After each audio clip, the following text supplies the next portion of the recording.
बात है, घने जंगल के पास एक गांव में एक दयालु और धार्मिक महिला रहती थी। उसके 7 बेटे थे। कार्तिक का महीना था और दिवाली पर्व आने वाला था, इसलिए महिला ने घर में लीपने पोतने और साज सज्जा का काम निर्णय किया। वह घर को लीपने के लिए मिट्टी लेने वन में पहुंची। वन में उस महिला की दृष्टि मिट्टी के टीले पर पड़ी। वह कुदाल को लेकर एक टीले से मिट्टी निकालने लगी। वह कुदाल की सहायता से मिट्टी निकाल ही रही थी कि अचानक उसकी नजर कुदाल पर लगे खून पर गई। इस पर महिला ने सावधानी से मिट्टी को हटाया और देखा, वहां से ही कांटेदार मूसक के कुछ बच्चे खून से लथपथ पड़े थे। कुछ ही क्षणों में वे सभी बच्चों की मौत हो गई। यह देखकर महिला भयभीत हो गई और मिट्टी के लिए बिना ही लौट गई।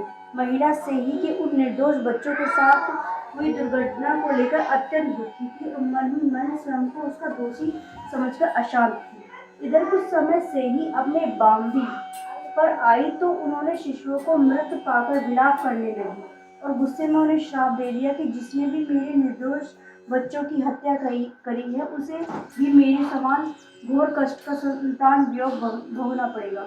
सेही के श्राप के प्रभाव के कारण इस घटना के 1 वर्ष की समय अवधि में उस वर्ष के सभी 7 बेटे कहीं चले गए और कभी लौटकर नहीं आए। उन 7 बेटों के विषय में किसी को कोई सूचना प्राप्त न होने पर ग्रामीण ने महिला के उन पुत्रों को मृत मान लिया।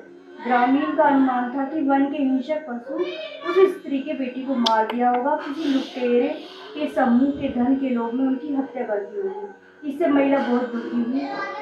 उससे मन ही मन ये विचार करा कि उसके द्वारा सेही के साधकों की हत्या करने के कारण उसका जीवन घोर संकट में आया। एक समय आया कि उन 7 पुत्रों की माता भी अपने पुत्रों को लौटने की प्रतीक्षा करते करते थक गई और आशा के किरण न दिखाई देने पर अपनी जीवन लीला समाप्त करने का विचार किया।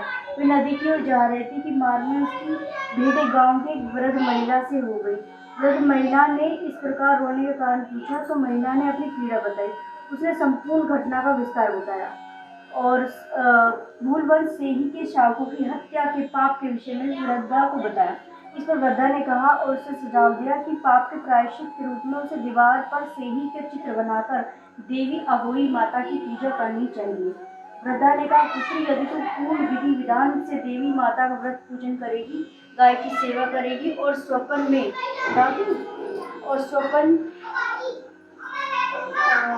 करेगी, देवी माँ की कृपा से संतान जरूर मिलेगी।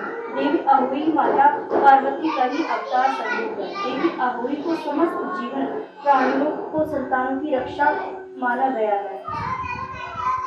इसलिए वृद्धा ने पूजा महिला को देवी अहोई के निमित्त व्रत पूजा रखने को सुझाव दिया। महिला ने अष्टमी के दिन देवी अहोई की पूजा करने का निर्णय लिया। जब अष्टमी का दिन आया तो महिला ने सेही के मुख का चित्र बनाया और व्रत का पालन करते हुए अहोई माता की पूजा अर्चना की। महिला ने अपने द्वारा पाप के लिए शुद्ध हृदय से पश्चाताप किया।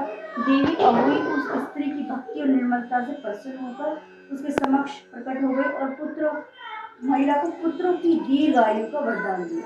शीघ्र ही उसकी सारे 7 पुत्र सकुशल जीवित घर लौट आए। उस दिन से प्रति वर्ष कार्तिक कृष्ण अष्टमी के दिन देवी अहोई माता की पूजा का प्रचलन है। इस दिन माताएं अपने संतानों से प्रसन्नता के लिए प्रार्थना उपवास करती हैं और अहोई माता से आशीष ग्रहण करती हैं।